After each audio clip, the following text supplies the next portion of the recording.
ISKCON Krishnadas అరెస్టుపై భగ్గుమన్న Bangladesh జాతీయ జెండాను అగౌరవపరిచారనే ఆరోపణలపై ఇస్కాన్కు చెందిన చిన్మయ్ కృష్ణదాస్ ప్రభును ఢాకా ఎయిర్పోర్ట్లో పోలీసులు అరెస్టు చేయడం తీవ్ర కలకలం రేపుతోంది.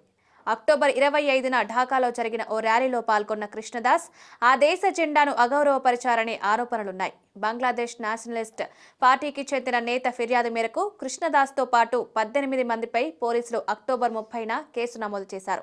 ఈ క్రమంలో ఢాకా అంతర్జాతీయ విమానాశ్రయంలో సోమవారం కృష్ణదాస్ను అదుపులోకి తీసుకుని మంగళవారం చట్టోగ్రామ్లోని 6వ మెట్రోపాలిటన్ మెజిస్ట్రేట్ ముందు హాజరుపరిచారు. కృష్ణదాస్ బెయిల్ పిటిషన్ను న్యాయమూర్తి కాజీ షరీఫుల్ ఇస్లాం తిరస్కరించారు.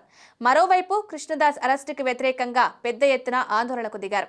ఈ సందర్భంగా చెలరేగిన ఘర్షణల్లో ఓ న్యాయవాది మృతి చెందారు. సహాయ పబ్లిక్ ప్రాసిక్యూటర్ సైఫుల్ ఇస్లాం ప్రాణాలు కోల్పోయినట్టు Chittagong bar association president Nazimuddin Chowdhury తెలిపారు. చట్టోగ్రామ్ జిల్లా బార్ అసోసియేషన్లో సైఫుల్ సభ్యుడని చెప్పారు. ఆయన్ను అతడిని అత్యంత దారుణంగా చంపారని Chittagong bar association general secretary Ashraf Hussain Razzaq అన్నారు.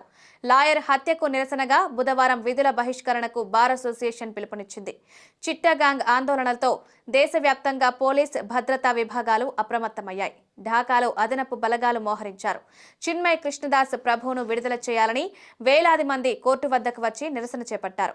న్యాయస్థానం ఆయనకు బెయిల్ నిరాకరించడంతో వ్యాన్లో జైలుకు తీసుకువెళ్తుండగా ఆ వాహనాన్ని అడ్డుకున్నారు. దీంతో వారిని చెదరగొట్టడానికి రబ్బర్ బుల్లెట్లు, టియర్ గ్యాస్ ను ప్రయోగించారు. 2 గంటల పాటు ఘర్షణ వాతావరణం కొనసాగింది. కృష్ణదాస్ అరెస్టుపై బంగ్లాదేశ్ హిందూ బౌద్ధ క్రిస్టియన్ ఐక్యతా కౌన్సిల్ ఆందోళన వ్యక్తం చేసింది.